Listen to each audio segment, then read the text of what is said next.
It's been fun. I mean, I enjoyed all the stuff that I got to do this week, just especially because it was something unique and different, and I felt like it was really interesting. A lot of interesting questions and just different outlets trying to learn about the sport. So, tried my best to do a good job, and just honestly was running on adrenaline for 2-3 days, and I think back to the racetrack now and trying to get to work, but.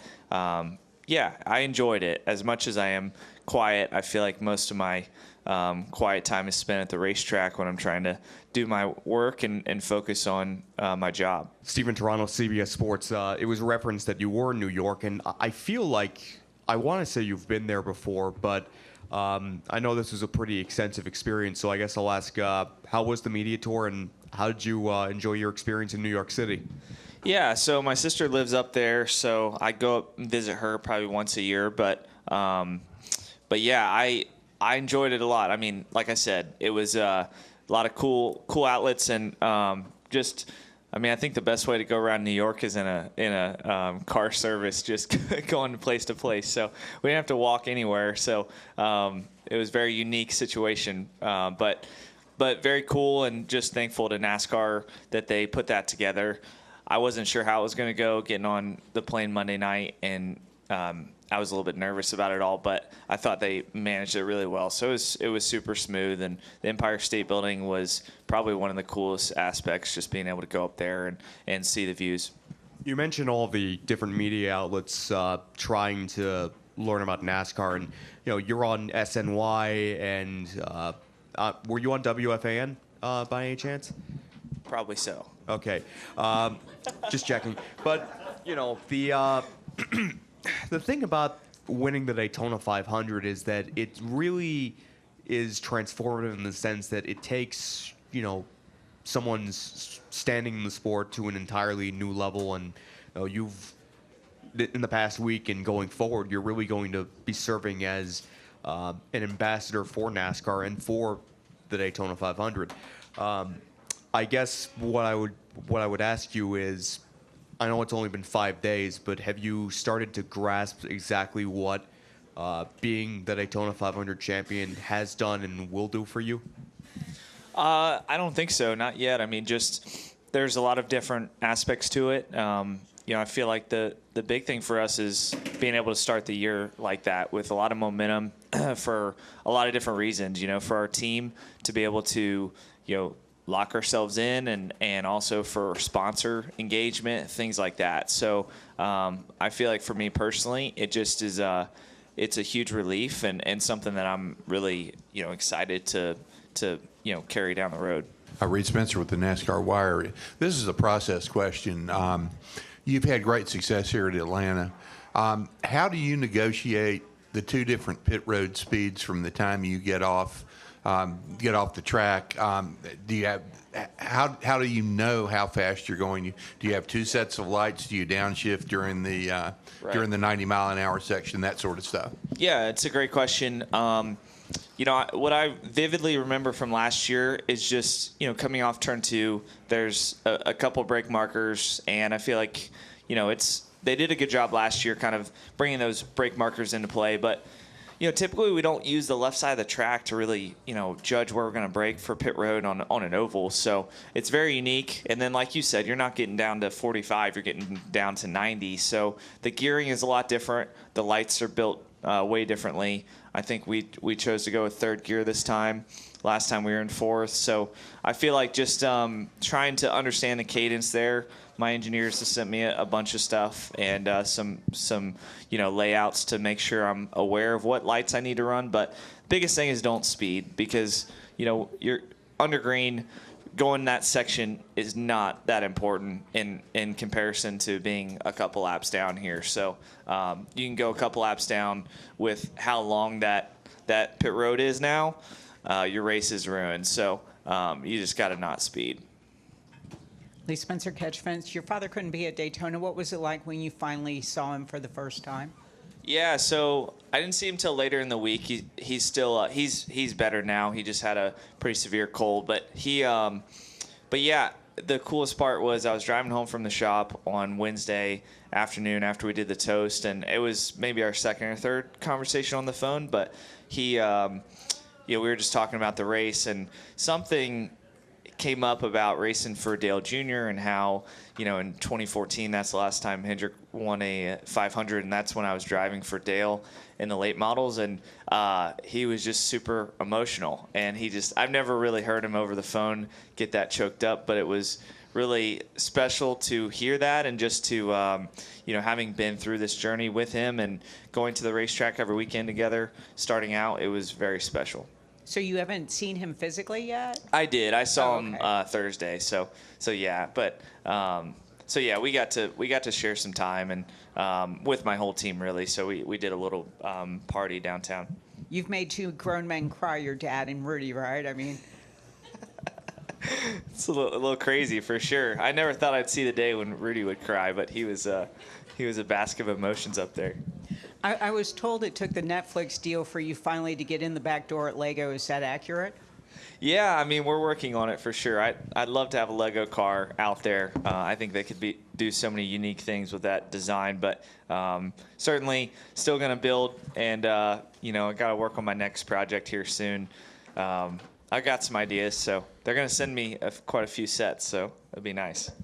No more eBay. I usually go on eBay and get the Lego sets because they're back ordered, but yeah. We'll go right up there to Charles and then Kelly. Charles Odom with Associated Press. You have 2 wins here since the reconfiguration, so obviously you're comfortable with the high banks on 1.5 miles, but I get the idea that maybe that's not a consensus opinion in the garages. Do you hear varying views on this track, and do you think it's an old school, new school kind of thing? Yeah, I mean, look, we've been really fortunate that it's worked out for us a couple times. I mean, the first win, we were pretty dominant here, led over 100 laps and put ourselves in a good position. But since then, it's gotten even more chaotic. There's two and three wide, and it seems like everyone's really figured out the draft here. So it's unique for sure. I wouldn't want to do it every week, but I do enjoy the challenge of it, and I think it's a super exciting show from the fans. I mean, you think about the attendance here, when it was the old layout, and then, seeing how packed it was here in July. So, it seems like the fans like it. And like I said, I don't want to do it every week, but I enjoy the aspect of drafting and lifting a little bit and all the different things that come with it. Let's go to Kelly and then Bob. Kelly, CrandallRacer.com. William, with 2 super speedway drafting tracks back-to-back with Daytona and Atlanta, do you anticipate it would be a bigger mental or physical toll after tomorrow's race?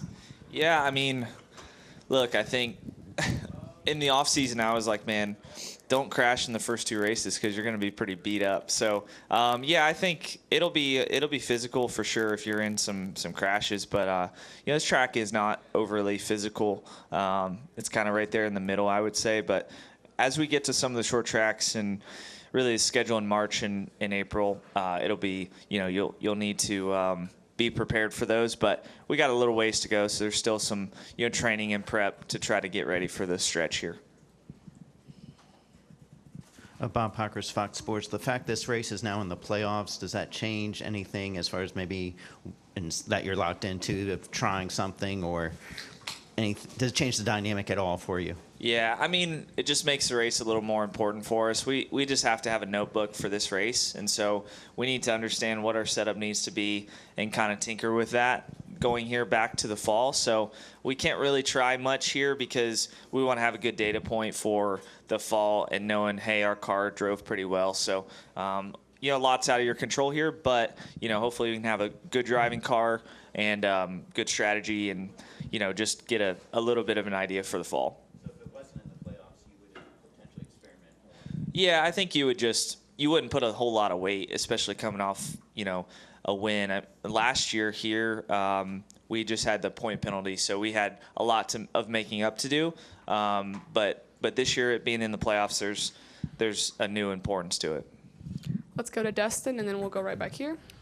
Dustin Long, NBC Sports. William, has been in a lot of talk this week just about the fuel saving that you guys had to do last week. Obviously, I know fuel saving is always a key in any event, and has been for a long time, but just how excessive it seemed to be from a fan's perspective.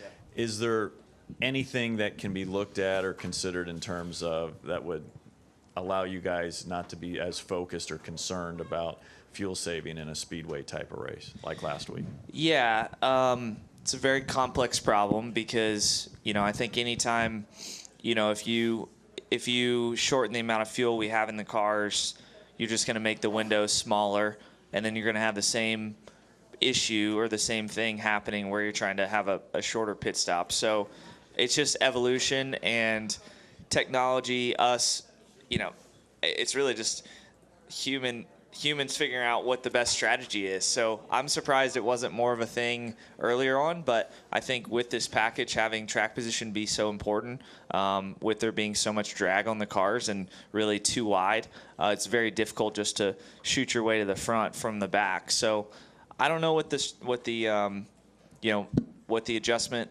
that needs to be made, but definitely it's not the most fun thing to do, but I'm going to do whatever it takes to win the race. So I feel like we were pretty smart about it. If you look at, probably our average running position last week, it wasn't what people would think, but we would always cycle forward, have a chance to race it out for the stage win, and have a chance at the end. So I'm just going to do whatever the rules tell me to do.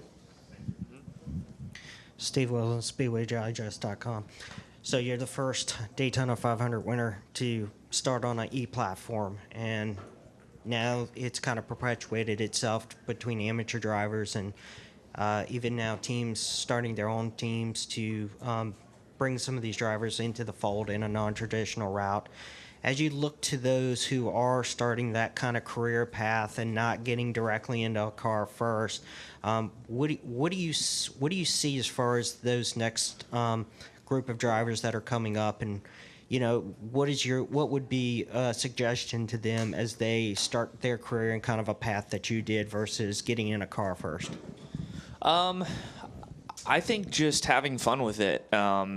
If it is like what I see from a lot of young kids going to the karting track and going to racing on iRacing, is just people are taking it way too seriously, way too soon. I feel like you just have to really enjoy what you do, try to learn, try to get better as a driver, learn more about the sport, and then eventually, by the time you get to this level, you're going to feel a lot of pressure. So I think not putting too much pressure on yourself at an early age to try to, be the best. I think just try to get out there, experience things, enjoy driving the race car, and see what you can do with it.